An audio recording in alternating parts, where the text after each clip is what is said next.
हरियाणा 9 में जो हुआ है ये कोई अचानक हुआ हो ऐसा नहीं है। वहाँ पहले से माहौल को ऐसा बनाया जा रहा था। जुलूस में लोग थे और हथियारों के साथ लोग थे। आखिर ये कैसे हुआ, क्यों जुलूस में हथियारों को अलाउ किया गया? तो अगर प्रशासन चौकस होता और प्रशासन अगर ये चाहता कि यहाँ दंगा नहीं होना चाहिए तो नहीं होता। तो ये जो बुलडोज़र की कार्रवाई हो रही है और जो एक तरफा गिरफ्तारियाँ वहाँ मुसलमानों की ज़्यादा संख्या में हो रही है, उससे साफ लगता है कि वहाँ की सरकार का जो रवैया है वो मुसलमानों के ख़िलाफ़ पक्षपातपूर्ण रवैया है।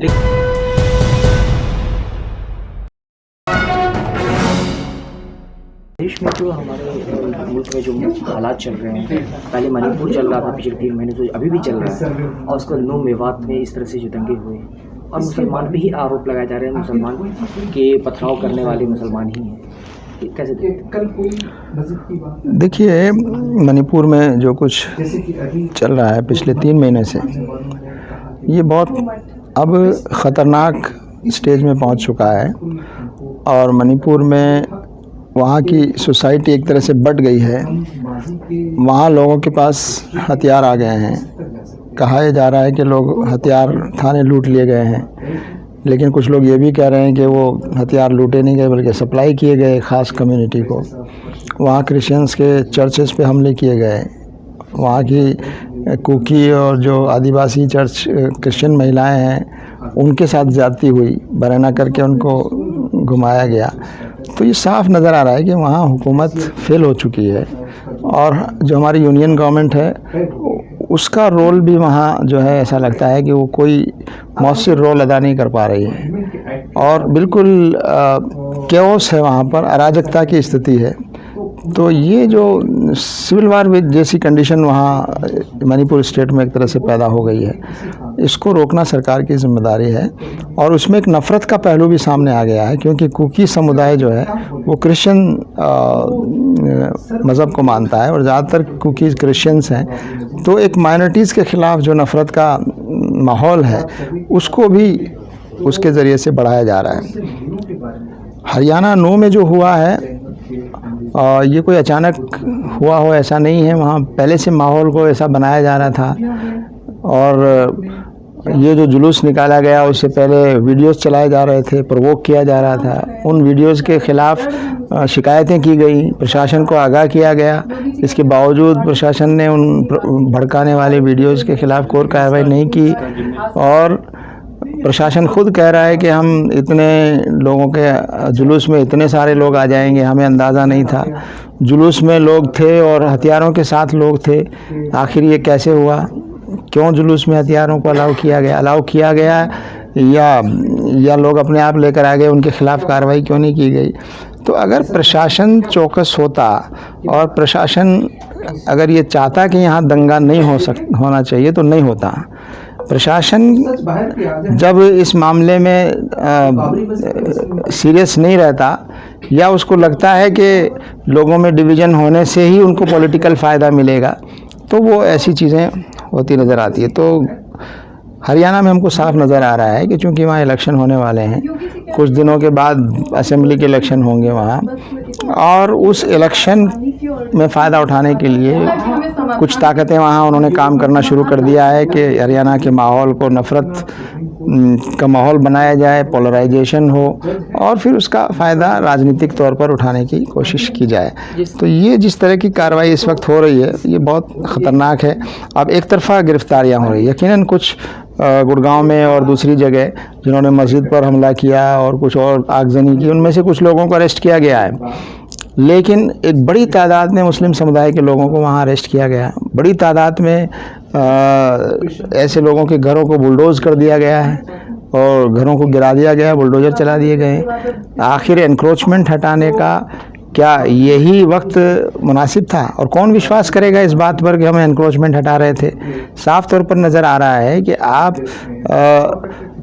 आप एक मुस्लिम कम्युनिटी के घरों को टारगेट कर रहे हैं और ये सबक सिखाने के लिए कि शायद उनको लगता है कि उनके कुछ लोगों ने जो रिटेलिएट किया उसका एक तरह से सरकार जवाब दे रही है। तो ये तो बहुत ही ख़तरनाक किस्म का रुझान है कि सरकार बुलडोज़र के साथ आए, बजाय इसके कि जांच करे कि कौन अपराधी हैं कौन नहीं है। एक बिल्कुल आंख बंद करके सैकड़ों लोगों को वहाँ अरेस्ट भी कर लिया गया, लोग डर में मुब्तला हैं। दूसरा ये कि एनक्रोचमेंट का ड्राइव अगर आप चलाते हैं तो वो ड्राइव तो सबके लिए होना चाहिए। सिर्फ एक जगह पर और एक कम्युनिटी के ख़िलाफ़ अगर आप एनक्रोचमेंट के नाम पर बुलडोज़र चलाते हैं तो आपका इंटेंशन साफ नज़र आता है। तो ये जो बुलडोज़र की कार्रवाई हो रही है और जो एक तरफा गिरफ्तारियां वहाँ मुसलमानों की ज़्यादा संख्या में हो रही है, उससे साफ लगता है कि वहाँ की सरकार का जो रवैया है वो मुसलमानों के ख़िलाफ़ पक्षपातपूर्ण रवैया है। और वहाँ जो और दूसरे जो नफ़रत फैलाने वाले जो तत्व हैं उनके ख़िलाफ़ सरकार उतनी सख्ती से कार्रवाई अगर कर लेती टाइम रहते हुए तो आज यहाँ तक नहीं पहुँचते हालात। इसका जिम्मेदार तो मुस्लिम कम्युनिटी को ठहराया जा रहा है कि उन्होंने पकड़ा। अब जिम्मेदार तो हमेशा ठहराया जाता है, जिम्मेदार लोग जानते हैं। ये तो अभी की बात नहीं, हर चीज़ के लिए मुसलमानों को ज़िम्मेदार ठहराने का एक रिवाज चल पड़ा है और उसको इतना आम किया जा रहा है कि लोग उसको सच भी मानने लगे हैं। लोग हर जगह ये बताया जाता है कि जुलूस पर सिर्फ मुसलमान पथराव करता है। जुलूस में हथियार लेकर जाने से रोकने की क्यों नहीं कोशिश की गई? जुलूस के पहले जो वीडियोस थे उनके पर कार्रवाई क्यों नहीं हुई? और एक बड़ा क्रिमिनल जो वहाँ एक बड़े मर्डर के क्राइम में नासिर और जुनैद की हत्या में जिस एक बड़े क्रिमिनल का नाम मौजूद है उसके ख़िलाफ़ कार्रवाई नहीं हो रही है। वो आज़ाद घूम रहा है, वो मीडिया को बयान दे रहा है, वो अपने वीडियोज़ शेयर कर रहा है और हमारे वज़ीर आला हरियाणा के कहते हैं कि हमको मालूम नहीं वो कहाँ है। यानी ऐसे अपराधियों को जो इस तरह के अपराधों में मुलव्विस हैं उनको सरकार प्रोटेक्ट कर रही है, उनको सरकार बचा रही है। और साफ नज़र आता है कि ये सरकार के चहेते क्यों हैं ऐसे लोग, क्योंकि वो ऐसा माहौल बनाकर सरकार को राजनीतिक फ़ायदा पहुंचा सकते हैं, ये सरकार समझती है। तो ये बहुत ख़तरनाक रुझान है। देश की और राज्य में जो सरकारें हैं उनको संविधान के मुताबिक काम करने की ज़रूरत है। बीते दिनों जो ट्रेन में जो हादसा हुआ था जिसमें एक पुलिस वाले ने 3 मुस्लिमों को और 1 हिंदू को मारा, कैसे देखते हो? क्या और बोल रहा है कि अगर देश में अगर नरेंद्र मोदी और योगी आदित्यनाथ को वोट नहीं करोगे तो ऐसा ही रहेगा। देखिए, ये इसको एक घटना नहीं मानना चाहिए। ये एक रुझान है जो देश में बढ़ रहा है, बहुत ख़तरनाक रुझान है।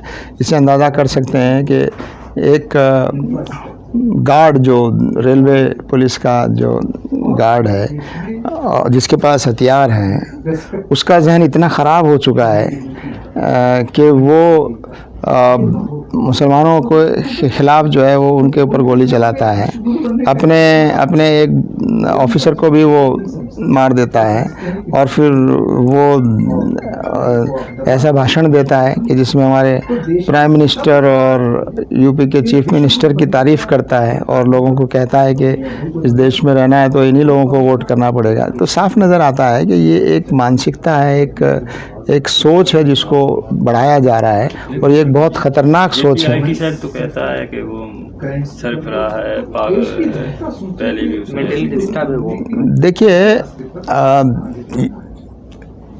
यानी इतना जहर भर दिया गया है कि अब वो पागल नहीं होगा तो क्या होगा। और रेलवे ने तो वापस ले लिया वो बयान के उसका कोई मेडिकल रिकॉर्ड ऐसा नहीं है पागल का। तो लेकिन वो जो नफ़रत की विचारधारा है वो उसने तो दिमाग को अनबैलेंस किया हुआ है। तो ऐसे कितने लोग होंगे? ये तो एक घटना सामने आई है और कितने लोगों के जहन ख़राब होंगे और वो कहाँ क्या वाक़या करेंगे।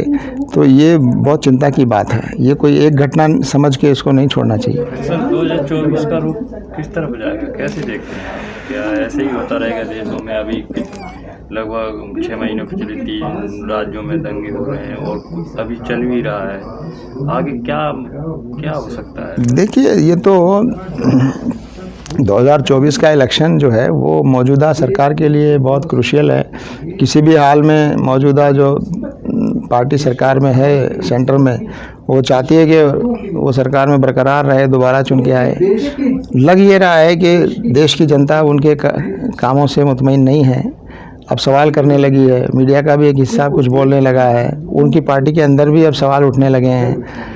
तो उनको ये लगता है कि शायद यही एक रास्ता है, नफ़रत फैलाकर, समाज को बांटकर, पोलराइज करके और उसका राजनीतिक फ़ायदा उठाया जाए। तो मुझे लगता है कि जनता और देश की आवाम जो है वो अब ये प्लान समझ रही है और समझ चुकी है। वो जिस तरह उन्होंने कर्नाटक में ये एक सबक सिखाया और कर्नाटक में एक मैसेज दिया कि ये नफ़रत का एजेंडा आगे नहीं बढ़ सकता, इसी तरह मुझे उम्मीद है कि हमारे मुल्क की आवाम 2024 के इलेक्शन में भी इस नफ़रत के एजेंडा को रोकने में कामयाब होगी।